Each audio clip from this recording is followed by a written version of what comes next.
For the break, let's go to line number 2. Holly, you're on the air. Hey, Patty, how's it going? Okay, you. Yeah, I want to talk about the flooding on the West Coast this morning. Just want to go over it slightly. Give me a sec there, I have some notes. Basically, I can recall a similar flood to what happened last week in Cape St. George in December of 1990. Believe it or not, I was 7 years old, and I had just started school, and we were in the old wooden structure of, they called Notre Dame, the cap at the time, Our Lady of the Cape. And I can recall the toilets in the washrooms starting to overflow and whatnot. Okay? That's some of my first memories from school in Cape St. George, actually. The difference between back then and today, obviously, is the added wear and tear to the roadways. I mean, there's obviously more vehicles. There's bigger vehicles on the roads today than there was back then. And that's causing a strain on the aging infrastructure, obviously. I wouldn't so much look at it as a climate event simply because, I mean, I can recall it 35 to 37 years ago, okay? I'm 41 today, my birthday, and, so that would be 37 years ago, 34 years ago today. So to me, it's like a 35, 40-year event. And the difference being, last time it happened in 1990, it happened in the winter. And there was about a foot and a half of snow on the ground that December.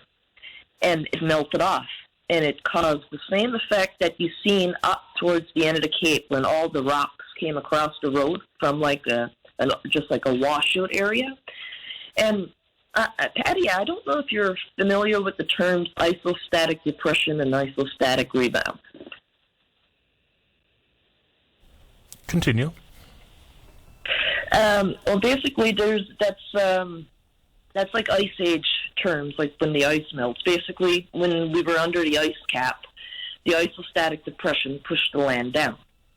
And when the ice melted off, the isostatic rebound, which, by the way, Southern Labrador is still somewhat experiencing, the land began to rise with the water. And this most especially happened in Port-au-Port. I'm going to speak to my backyard alone. The geology of Port-au-Port, other than the fact, it's shale and limestone and whatnot, when you walk in the woods and you walk in the background, you walk up the brooks and the waterways and whatnot. When you look towards the east especially, you can see where the isostatic rebound took place in the land. And there's old ancient runoffs that are about 40 to 65, 70 feet above. Say I'm going to use Roses Brook for an example. So you're down at the bottom of Roses Brook, and about 50 to 70 feet upward, you can see ancient waterways that connect at one time to the same brook, right, that are empty today, okay? Okay, so this is in reference, it's continental rebound. So let's fast forward to today, because this will regard the weight of the ice age, not of the recent past. So fast forward to today. Right on. Obviously, there's a bit more snow on the ground than it would be in a December month, right? So you get the same type of weather system that happened in 1990. There's more snow in the woods up on the mountains, which, by the way, has little to no topsoil. I would say it amounts to little to under a foot of topsoil, the black soil itself, okay? And suddenly all the snow goes into the valleys, which are the ancient runoffs that came out of the sea due to the isostatic rebound, okay? And these old runoffs fill up suddenly. And guess where they're coming? They're coming right into the community, sir. It has very little to do with climate change and all to do with the geology of the region and the ancient history of the region, which basically had it under an ice cap. And if you look at certain areas of the peninsula, especially Sheva's Cove, there's a part of Sheva's Cove, it's private land, but they called it Heart-Shaped Cove. And it's, in fact, an ancient cataract. Do you know what a cataract is? I do, but let's fast forward to today. What's the implications of whatever's happening on Port-au-Port today, or the washouts at Cape St. George, or the World Energy Proposal? Let's get to that part of it. I mean, to deal with the incoming infrastructure that's going to be placed there in the background, I mean, if the government is, as all stakeholders in this project, whether it be the population of Port-au-Port, the government, the company itself, or whoever's required to maintain these roads. Because not only do you have a population, you'll be bringing in a crew of workers that will be reliant on the roads as well, correct? Well, of course, they're going to have to get to the site for construction. That's right. So, I mean, at that point, I feel that the current repairs that took place, although needed to be done, I agree. It's glad I'm done in due time. I mean, that's happy to see.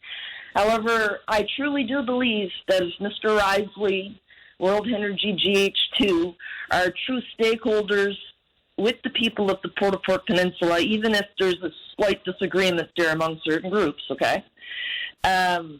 If he's truly honest in his position in stakeholder capitalism in the 2030 agenda and forwarding the Paris Accord SDGs here, that they make a significant investment when it comes to the aging infrastructure on the whole of Port-au-Port, to the point that, for example, Roses Brook should be replaced with a proper steel bridge, very similar to the one they did at Romaine about a year or so ago. Yeah, the apparent engineering analysis says a bridge is not required at this time. They have indeed scheduled a replacement of the culverts with a 27% increased capacity. Just because of the time of the clock, we're going to leave it there. I'll give you the last word, Holly. Yes. Just because of the geological circumstances of the area, you're putting the people at risk. Any added infrastructure to the area, quite obviously, will make a potential problem worse. With that being said, the worst flooding I can recall between this would be in 2005, and it happened in September. That was when the Abitibi Mill closed down and McDonald's in Stephenville got flooded out. But it all depends on the time of year it happens and how much snow is on the ground. Of course. But the channeling on the hills where they're planning to put the turbines will have a cause and effect that will be detrimental unless they put in proper infrastructure that addresses the environmental situation, the geological situation, and proper climate change, sir. We'll see what the minister brings to bear today. Apparently today is the day we're going to find out. At what time, we're not sure. But thanks for the time and thanks for the call, Holly. Yeah, you take care. You too. Bye-bye.